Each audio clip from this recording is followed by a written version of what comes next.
What up, y'all? Welcome to the LunchTime Podcast with your boy, Landis. I'll take a quick half an hour out of my lunchtime. Well, I take my lunchtime, which is a half an hour. Come sit and chit-chat with y'all on a couple of topics that's been going on in the news and entertainment and sports lately. So I ain't going to be before y'all long, because this is the lunchtime, and it's a half an hour. First topic I want to get to is the new Dave Chappelle Netflix special. I don't know if y'all seen it. I stayed up. I thought the thing would release on midnight Monday. But no, they waited till it hit midnight across the world to release that shit. Nigga, do you know I was up to 2 o'clock in the fucking morning because it wasn't midnight in California yet? I was sleepy as shit Tuesday when shit came out Monday. I was sleepy as fuck Monday. I was sleepy as shit. Do y'all know I ain't go to bed till like 5 o'clock watching that damn special? Because after the special, he got like another 20 minutes of just like when he did the time in New York. So he got a 20-minute special of just that alone. But besides that, I thought the Dave Chappelle shit was funny.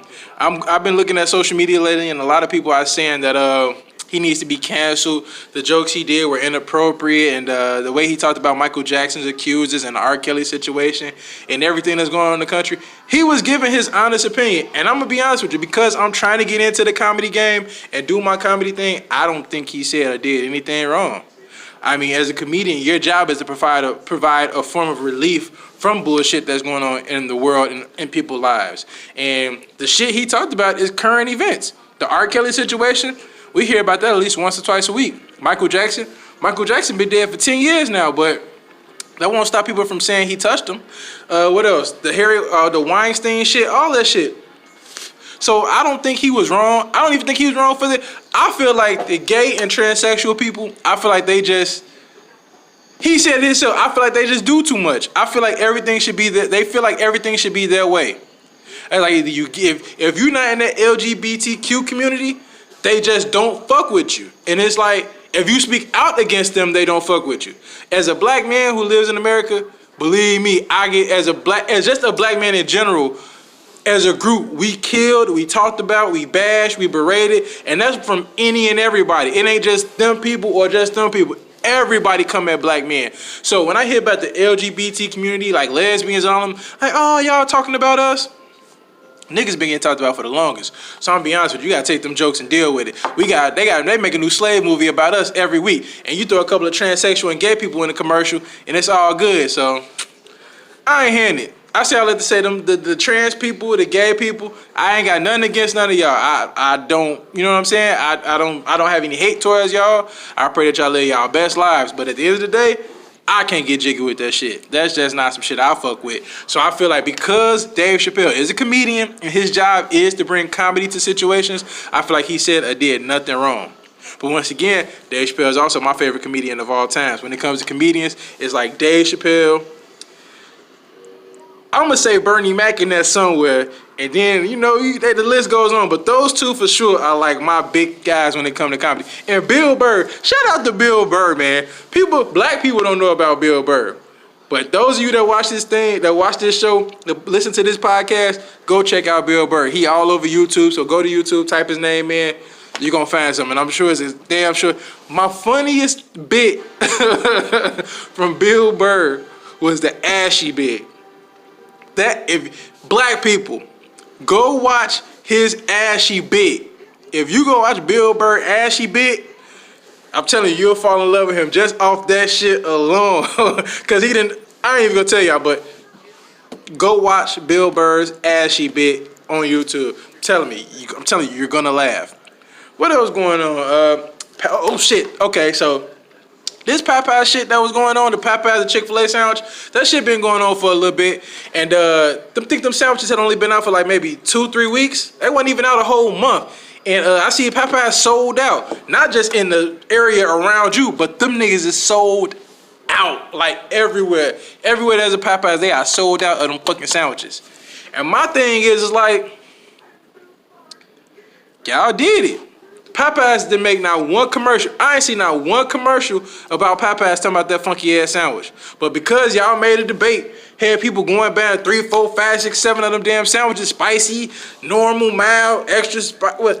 Like, fam, y'all put them shits over the top, and now they sold out. Y'all did the same thing with the spicy nuggets. I don't know what the fuck going on with y'all in spicy food that y'all knocking this shit out the park, but Popeyes made, I believe they said $23 million in revenue. Like, they ain't even have to, like, put any money out to promote this shit for the simple fact that people made this such a big deal. And I mean, I get it. I mean, that's what social media is for. That's what social media is for. You say something, the world reacts, and then it becomes a snowball effect. So you pent Chick-fil-A against Popeyes, and you got what you got, man. And yeah, I also want to say this about the whole Popeyes chicken thing. It kind of got to me.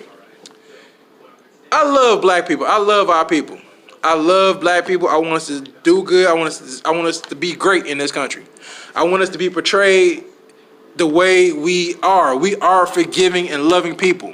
But of course, the media only seems to show us as acting crazy and being ignorant and just doing the most. And I just want to say, those ain't black people. Those niggas, by the way.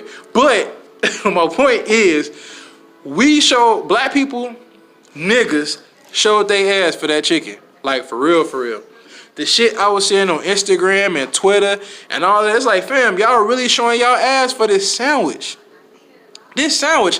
Now, I just want to know, what the fuck was this sandwich going to do for the hood? What did this sandwich do for the hood that black people was going ape shit for it?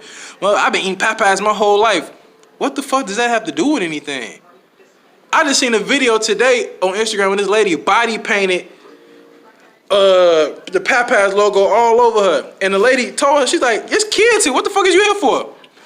My thoughts exactly. It ain't even about you painting. It ain't even about the chicken. Like I said, I haven't had the sandwich yet. I'm not eager to have it. I'm not finna bust my ass to go get the sandwich. But it's the fact that we were degrading ourselves. Like, she was painted all black with like Popeyes logos on her ass cheeks and on her titties, and I'm just like, why? Why did she think that was a good idea? Why did she think that was a good idea? Why do we as black people think it's a good idea to show other races that we can just not give a fuck about how we portray ourselves? I feel like that's crazy. And the fact that we give other nationalities and social media and just media outlets the energy and the content to put that shit out there. Like, we give them too much energy. We give them too much gas to get this shit across, and then they do it, and then we all sitting here looking like, why would they do that? Because we give them the right to do that shit. You put this shit on social media, you think NBC or CBS or CNN can't just click that shit up and pull it? We get them way too much ammo, and it was sickening. I'm not even gonna lie. I hope this time around, when them sandwiches, when they restock up and they bring them sandwiches back, I hope black people be turning it down, man. Please just don't. Like I said, man, I love us too much, and we already get a bad rap as it is. And being a black man in this country, I was born with a bad rap. So when I see us black people out there just acting crazy over something as simple as a fucking chicken sandwich, not reparations, not the jail being full of black men, not motherfuckers getting killed every day by police and shit, but a fucking chicken sandwich. A fucking chicken sandwich. Just feeding into the stereotype. I'm sure Whole Foods gonna have a sale on watermelon next week, and you're gonna be trying to compare Jewel watermelon or Mariano's watermelon to Whole Foods watermelon. Don't do it. Don't do it. Please don't. When these chicken sandwiches come out, I'm begging y'all, please just act like y'all got some sense. And those of you who see this and know people who might not see this, share the word, man. Tell them don't show their ass, man, because it's not a good look, man. It's not a good look. We just feeding into that crazy ass cycle that niggas love their chicken. I love chicken. I do. I love chicken. What I'm not finna do is spray paint my body and walk around with Popeyes logos on my ass and my chest. That's what I'm not finna do. And I'm not finna sit in line for crazy amount of hours. I'm not finna make posts. I got ChickfilA. I'm just not gonna do that shit because it's not worth it. It's not worth it. I mean, I get if I'm gonna be in this comedy thing and in this social media world of entertainment, I have to kind of go with the flow. But that's just not my thing, man.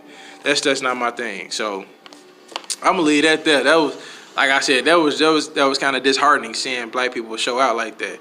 I mean, white people did it too, but of course, with media being around, they're only going to show us being portrayed as some chicken hungry motherfuckers. So that's what got to me, and I just want my black people to, when these sandwiches come back, let's hold it down, man. But hold it down the right way. Go and get your chicken sandwiches, but keep the spray paint and the body paint off your ass when you go do it. So let's just be careful with that, man. I want our people to be great. And we live in a society that's not going to allow us to be great, and it's not going to allow us to be good. So the last thing we need to do is show our asses and get them a reason to be like, yep, there go them niggas being niggas again. I don't want to do that. Don't do that. Let's not do that, black people.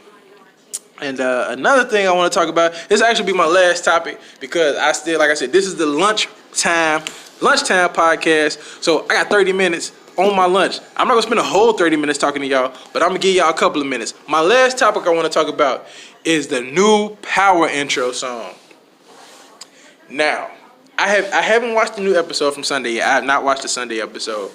But I'm starting to believe the episode might not have been that good, because ain't nobody said shit about that episode. But niggas is blowing up social media about Trey Songz singing that Power song. I heard the song. And I just want to say, what the fuck was you doing, Trey? I mean, I understand it's a check and 50 your man, but every check ain't a check that's meant for your hands, man. Now, Trey Songz want to sing Panty Dropper or Jupiter Love or The Neighbors Know My Name, I'm all for that shit. Trey, sing that song and do whatever the fuck that note is you be doing. Do all of that. That's all you, bro. But don't bring that shit to Power. Motherfuckers already got enough tension watching that shit. Angela and Dad, it's a whole lot of shit going on. Don't do it. I don't even know why 50 Cent even thought that was a good idea. Why would you wait till the last season to say, you know what? Go and throw Trey Songz screaming ass on the song. No, it's a cool... I'm not from New York, but the vibe of that original intro with Joe and just 50, they say this is a big rich town. Like, you can imagine Joe just sitting there with a cigar in his hands, just like chilling. Now you got Trey Songz in the motherfucking booth screaming and shit. It's like, fam, why? Why is he screaming? Why is Trey Songz on this song? Like, you couldn't have gave him a shot in the episode or something. You couldn't have gave him like, look, you're gonna be the new person in the series or something. You gave this nigga the intro. 50 know this shit. You know the intro sets the song up. And we went 5 years with Joe singing that shit. 5 fucking years. And you wait to the last season number 6 to change it? Nah, fam. Nah, 50. I mean, you change that shit back. Change it back. Put Joe back on that shit and keep it the way it was. Let Trey Songz do the BMF family TV show, whatever you got going on. 50 Cent got new shows coming out all the time. Let him do that. Motherfuckers invested 5 years, 5 seasons of their time into This Is a Big Rich Town by Joe. For you to come put this nigga on the song. Don't do that. It's not okay. Don't like it. We don't like it. Change that shit back. But, like I said, y'all, once again, I'm finna get up out of here. That's all I had for today. Just like I said, just a little quick something run by. This is the LunchTime Podcast, 30-minute podcast. Try to keep it at 15 to 20 minutes. It's the first episode. Thank y'all for laughing. Thank y'all for listening. God bless y'all. I'll holler at y'all later.